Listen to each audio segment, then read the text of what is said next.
एक बहुत प्यारी और दिलचस्प नज़म पेश करने के लिए एक नन्ही सी स्टार हुडैन को स्टेज पर बुलाना चाहूँगी। ये बच्ची हमें बिल्ली और चूहे के बारे में नज़म सुनाएगी।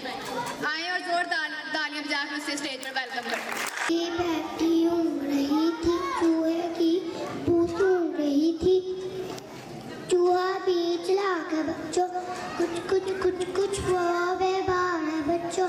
बिल्ली भागी दांत दिखाकर, चूहा भागा जान बचाकर।